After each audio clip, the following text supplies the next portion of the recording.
Digimon, digital monsters, Digimon are the champions. Digimon, digital monsters, Digimon are the champions.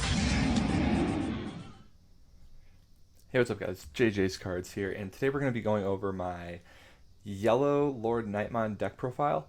So, Yellow Lordknightmon, it's obviously been doing really well, and there's a couple different ways to build it. This is the one I've figured out to work the best for me, and let me know what you guys think. And if you build it any other way, and you have some tips or anything, let me know. Like I said, I've looked up different lists. I've changed a couple things. I think I found this one off YouTube and it's been working really well for me, so I kind of wanted to share it with everyone else. We start with the eggs. We have 4 Pikmon, and we play one of the Koromon. You usually want to get the Pikmon, just because it says if you have 3 or more Digimon in play, one of your opponent's Digimon gets minus 1000 DP when attacking. So, Koromon is when you have 3 or fewer security cards. So, most of the time this is more consistent, and that's why we go with that. So we're going to start with our level 3s. So I play BT-05. This is the one I want to Digivolve into the most. And he has an inheritable where it says, when an opponent's Digimon is deleted by dropping to 0 DP, we gain 1 memory. So this, like I said, is the most thing you want to ride into while you're playing this deck. Super good. This one you can also Digivolve into, but it has a really cool on-play effect where you can reveal the top 5 cards, add up to 2 yellow Digimon cards with Warrior and or Holy Warrior in their names. That's mostly going to be your Nightmon, your Lordknightmon, things like that. So if you don't have those early in the game, this could be a really good play for you to start off the game. These ones I try not to Digivolve into as much as possible, but this is my Starmons.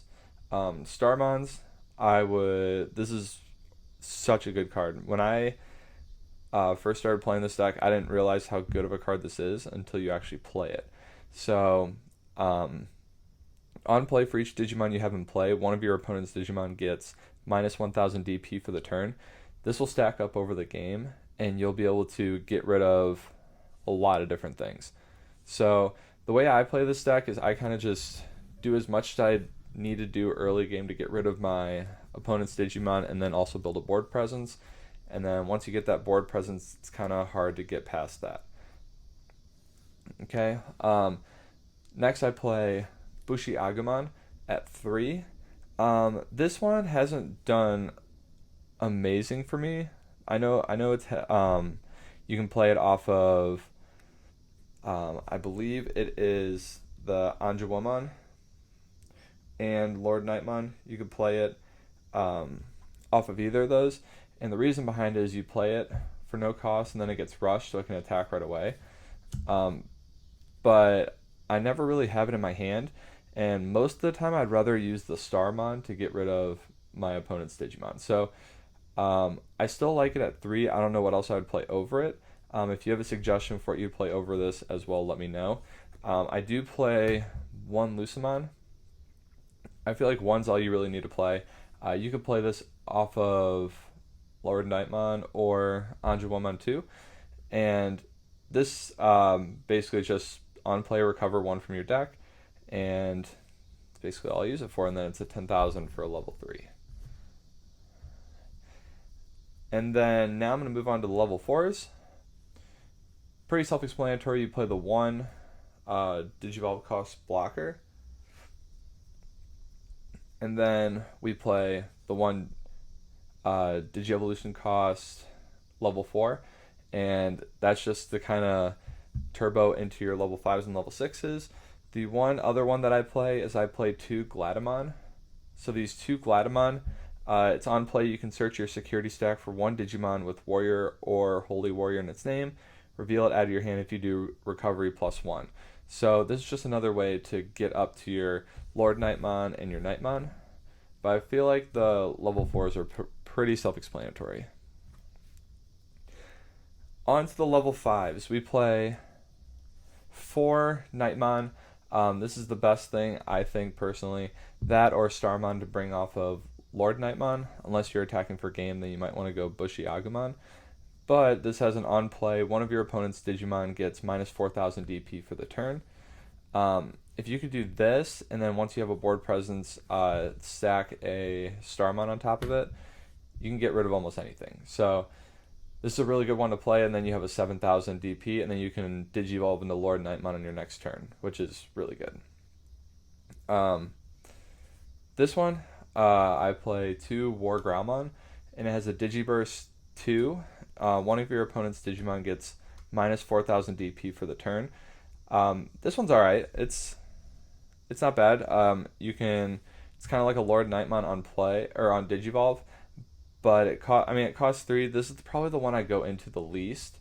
What I might do is I might switch that to 1, because I might want to play 3 of this. So this is the Anjuwomon, the rare from BT-03, and when Digivolving, one of your opponent's Digimon gains security attack minus 2, so it's not really going to do anything to any of your security, which is good. And then it has an inheritable. This is the main reason why I want the inheritable. War Growlmon says when you have 3 or fewer security, it gains 1,000 DP, which, I mean, it's alright. But this one says when attacking, if you have 3 or fewer security cards, you can play one yellow level 3 Digimon from your hand without paying its memory cost. So you can play your Starmons, you can play your Lucamon, you can play your Bushy Agumon. Like, there's a lot of options you can play with that. So I think I like this a little bit more than the War Growlmon, but so I might bump that up to 3. All right, and then the level 6s. Obviously, it's a Lordknightmon deck. You have to play 4 Lordknightmon. It's pretty budget right now, so if you have not gotten yours yet, I would get them. This card's nuts.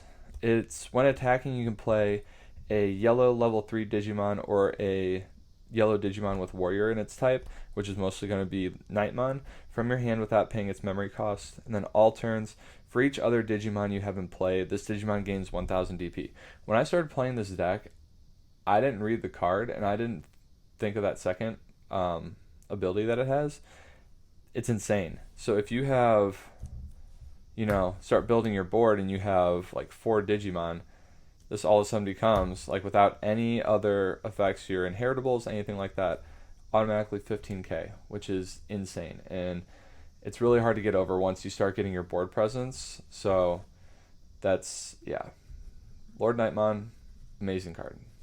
Really, really amazing. And some people have been saying, when I've been playing at locals, to play Magnadramon,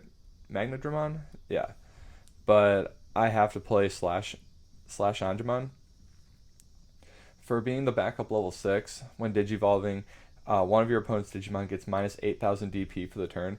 I think that's just too good to pass up. It keeps your board presence, and it kind of helps you just, establish your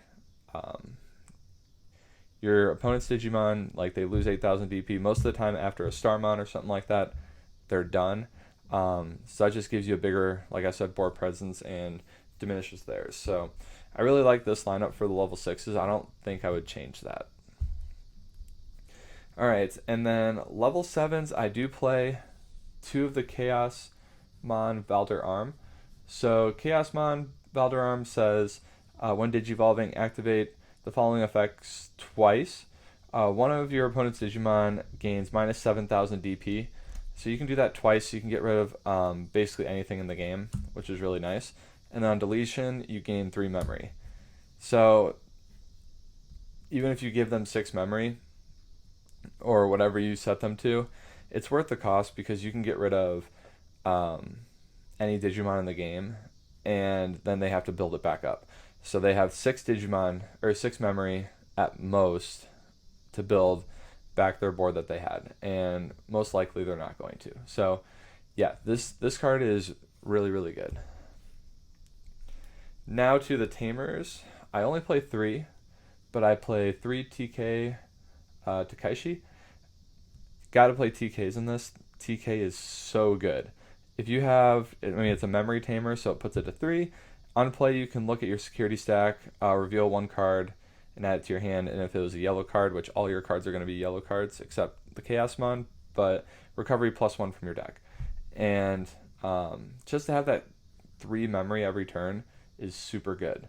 So TK, I think, is easily staying in the deck. Alright, I play 2 Blinding Ray. So Blinding Ray is, I didn't realize how good of a card it was until, again, I played it. I looked at it and it said trash the top card of your security stack and then gain 2 memory. And I was like, okay, that's not bad. But a lot of times, like even when you're on Anjuwamon and you have 4 security, something like that, you can trash the card to make that effect live. And super good to go early game because a lot of your cards go if you have 3 or fewer security cards. You can get down to 3 security with this, and you gain memory on top of that. So it works really well because it helps you not only gain memory, but gain the effects of a lot of the cards in your deck. And this card, I think this is very, very underappreciated in this deck. This is like, in my opinion, co-MVP of the deck. Spiral Masquerade.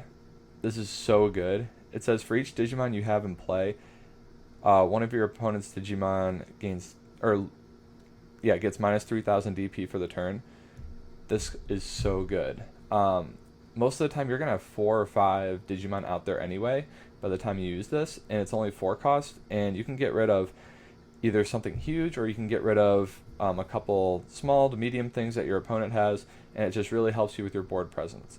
And I think that's what a lot of this deck tries to do. So with that, that is the whole deck. That's my whole Lordknightmon deck. If you have any suggestions, leave them in the comments, but this is JJ's cards, and I will see you in the next video.